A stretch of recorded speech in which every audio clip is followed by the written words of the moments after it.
হে ঠাকুর, তুমি আমার সন্তানের মতন, আজ তুমি হও আমার গুরু। তুমি আমার দেবতা, আরাধ্য দেবতা। যে লোক ডালায় মুড়ি খেয়েছিল পুঁতিতে ধরে, এই লোক ছেলেকে ত্যাগ করে একদিন ডালায় মুড়ি খেয়েছিল, নিষ্ঠা কারো ছোঁয়া খেত না, 2 বেলা দুটো খাওয়া এছাড়া কিচ্ছু না। আর সেই লোক আমার পাতের প্রসাদ হাতে নিয়ে সে খায়। সে তো পার্বতীর প্রসাদও খায় নাই, দেবতার প্রসাদও খায় নাই, নাই ওই পাতে বসে মুড়ি খায়। যে লোক, সেই লোক শত শত সোয়াছানির মধ্যে, সেই লোক এটা জীবনে না দেখলে কেউ বিশ্বাস করবে না। তোমরা সচক্ষে দেখেছো বলে আর সেটা মেনে নিতে পারছো। তো হাতে নিয়ে প্রসাদ নিয়ে, হে ঠাকুর দেখো আমাকে। বেনারস গেছে শিবের কাছে, হে ঠাকুর শিব মহাদেব, তুমি শিলা রূপে এসেছো। চোখের জল ফেলছে, মারা গেল। আমার জীবনের শেষ অনুভূতিতে, আমার সামান্য সাধনায় সন্ধান গায়ত্রী করতে আমি ত্রুটি করি নেই। হতে পারে মন্ত্রে তন্ত্রে উচ্চারণে ভুল হতে পারে, কিন্তু হে স্বয়ং মহাদেব, দেবাদেব, তুমি এইটুকুনি আশীর্বাদ করো।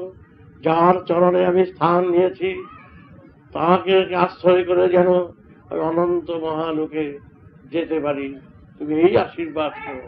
সে তাকে বলে নাই তুমি আশীর্বাদ করো, তুমি আমার নিয়ে যাও।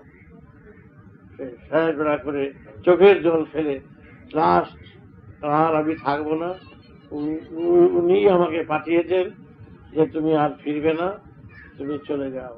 তাই আর আমি ফিরে যাব না।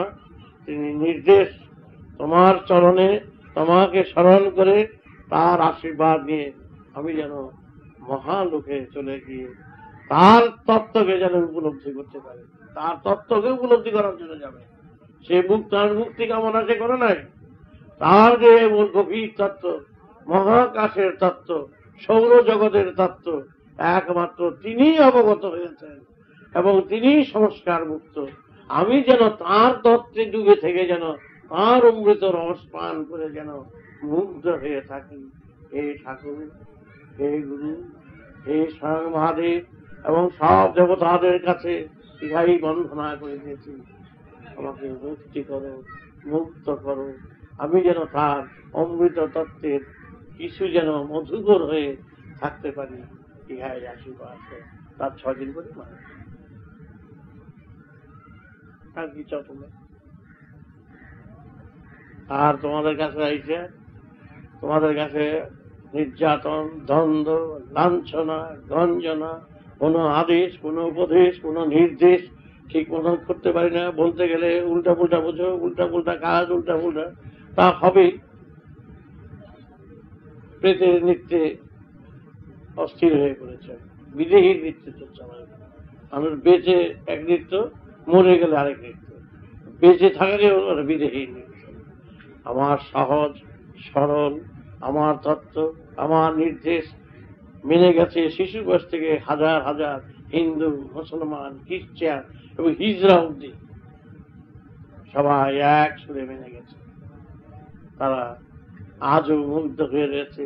আজও আমার শিশু বয়সের, বাল্য বয়সের কালকে তো শুনলে কিভাবে বলেছে ওই রমেশ সভাপতি